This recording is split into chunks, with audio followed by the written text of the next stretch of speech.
सभी का स्वागत है आज की इस दिलचस्प चर्चा में। आज हम एक ऐसे विषय पर गहराई से बात करने वाले हैं जो हम सबके जीवन से जुड़ा है। वो क्या है? वो है कैसे कोई भी व्यक्ति वो काम करके एक अच्छी खासी आमदनी कमा सकता है जिससे वो सच में प्यार करता हो। इस सफर में हम काम और पैसे के पीछे छिपे कुछ बहुत ही गहरे मनोवैज्ञानिक और सामाजिक सच को हंगालेंगे। तो चलिए बिना किसी देरी के सीधे मुद्दे पर आते हैं। शुरुआत करते हैं एक बहुत ही दमदार विचार से। कहा जाता है कि जो काम पसंद नहीं है वो पेट तो भर सकता है लेकिन आत्मा को कभी तृप्त नहीं कर सकता। और ये बात बिल्कुल 100% सच है। जरा सोचिए, सिर्फ पैसों के लिए ऐसा काम करना जो बिल्कुल पसंद न हो इंसान को अंदर से कितना खाली और ठगा हुआ महसूस कराता है।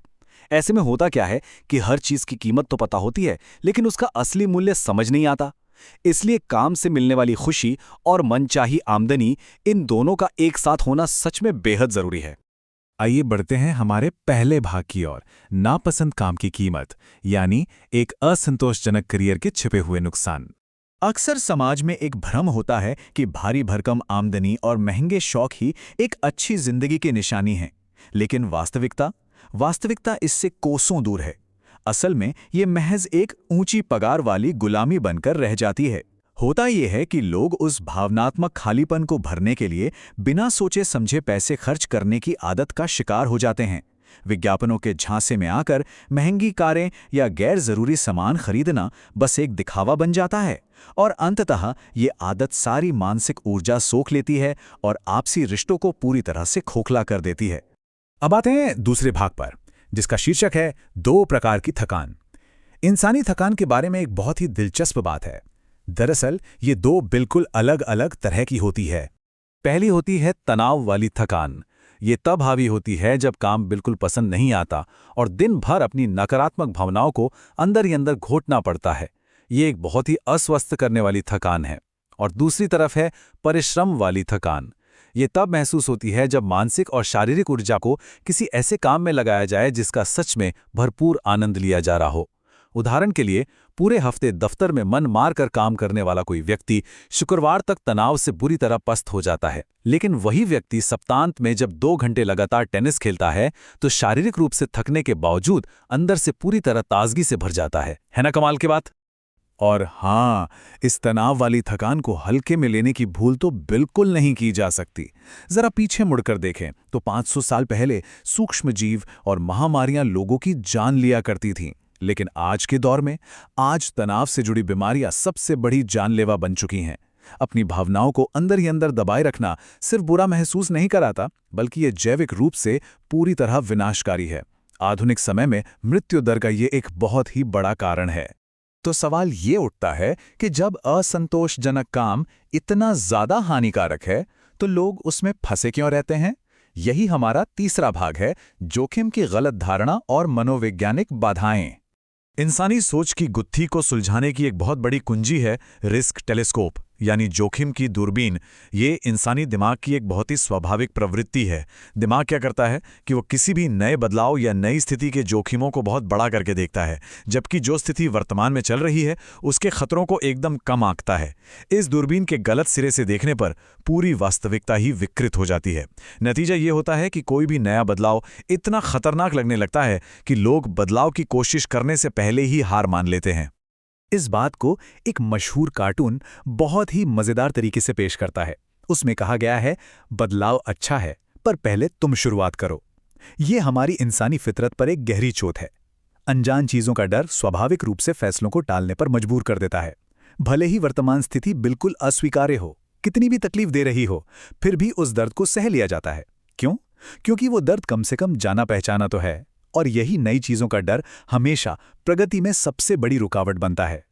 सच कहा जाए तो बिना कोई जोखिम लिए बस सुरक्षित खेलते रहना ही शायद सबसे बड़ी जोखिम वाली रणनीति है। एक तरफ पारंपरिक नौकरियों के छिपे हुए खतरे हैं, जहां कॉरपोरेट जगत में एक ही झटके में 30,000 से ज्यादा लोगों को नौकरी से निकाल दिया जाता है। सोचिए, 30,000 लोग। वहीं दूसरी तरफ अपना व्यवसाय शुरू करने के प्रत्यक्ष जोखिम हैं, जैसे खुद के लिए बातचीत करना, पूंजी निवेश करना और उत्पादों को बेचना। अक्सर लोग नौकरी को सुरक्षित मानकर चलते हैं, लेकिन वास्तविकता ये है कि आज के दौर में सिर्फ एक नौकरी के भरोसे बैठे रहना कहीं ज्यादा बड़ा जोखिम है। सौभाग्य से इस फंसे हुई स्थिति से बाहर निकलने का एक बहुत ही व्यावहारिक रास्ता मौजूद है। चलिए देखते हैं हमारा चौथा भाग, टेस्ट ड्राइव, नए करियर को आजमाना।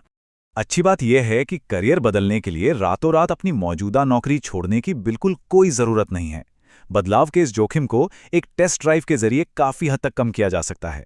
सबसे पहला कदम तो ये होना चाहिए कि अपनी वर्तमान नौकरी को बनाए रखें, ताकि एक आर्थिक सुरक्षा बनी रहे। उसके साथ ही अपनी पसंद के नए क्षेत्र में कोई पार्ट टाइम काम शुरू किया जा सकता है, या फिर मुफ्त में अपनी सेवाएं देकर देखी जा सकती हैं। इससे होता यह है कि उस नए अनुभव का असल जिंदगी में मूल्यांकन करने का एक शानदार मौका मिल जाता है। मान लीजिए रेस्टोरेंट खोलने का शौक है, तो पहले किसी रेस्टोरेंट में पार्ट टाइम काम करके देखा जा सकता है। इससे यह बिल्कुल स्पष्ट हो जाएगा कि उस नए काम की रोजमर्रा की भागदौड़ सच में आनंददायक है भी या नहीं। सफलता की इस राह पर आगे बढ़ने के लिए आधुनिक उपकरणों को अपनाना भी उतना ही जरूरी है। नई तकनीक से डरना, जिसे टेक्नोफोबिया कहा जाता है, बहुत भारी पड़ सकता है। आज के इस तेज दौर में पर्सनल कंप्यूटर और नई तकनीक को अपनाना महज कोई विकल्प नहीं रह गया है, बल्कि काम की गति और उत्पादन को कई गुना बढ़ाने के लिए ये एक बेहद अनिवार्य और आवश्यक कौशल बन चुका है। तकनीक को अपनाने का महत्व आखिर कितना बड़ा है, इसके आंकड़े सच में हैरान करने वाले हैं। जरा इन आंकड़ों पर गौर करें। घर से काम करने वाले व्यवसायों में जो लोग कंप्यूटर का उपयोग नहीं करते और जो लोग करते हैं, उनकी औसत आय के बीच लगभग $19,000 का एक बहुत बड़ा अंतर देखा गया है। $19,000! खुद को नई तकनीक के हिसाब से ना ढालने की ये एक बहुत बड़ी आर्थिक कीमत है, जो अक्सर लोगों को अनजाने में चुकानी पड़ती है। सार्थक काम की तरफ बढ़ने के इस पूरी प्रक्रिया को और तेज करने के लिए आइए नजर डालते हैं 5वें भाग पर, प्रगति के 7 कदम। ये 7 बहुत ही व्यावहारिक कदम हैं, जिन्हें तुरंत जीवन में लागू किया जा सकता है। शुरुआत होती है बुरी आदतों और हर वक्त शिकायत करने की इस प्रवृत्ति को छोड़ने से, क्योंकि ये दोनों ही चीजें पैसा और ऊर्जा दोनों को बुरी तरह नष्ट करती हैं। इसके बाद नकारात्मक लोगों और यहां तक कि नकारात्मक बोल वाले संगीत से भी दूरी बनाना बहुत जरूरी है। इसके साथ ही अपनी सच्ची भावनाओं को स्वीकार करना चाहिए। पैसे के बारे में खुद को शिक्षित करना भी उतना ही आवश्यक है।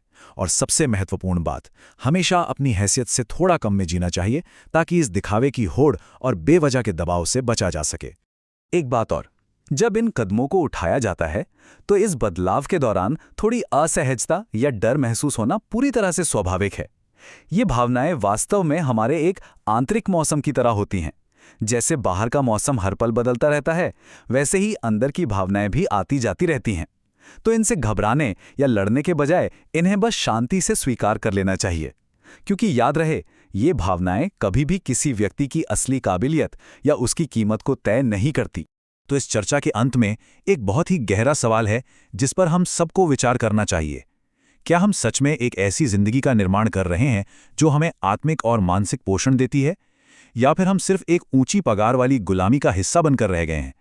क्या रोजमर्रा की ये भागदौड़ सच में जीवन में कोई वास्तविक संतुष्टि दे रही है, या अब समय आ गया है कि उस जोखिम की दूरबीन को पलटकर दुनिया को दूसरे सिरे से देखा जाए? इस महत्वपूर्ण विश्लेषण में साथ जुड़ने के लिए बहुत बहुत धन्यवाद।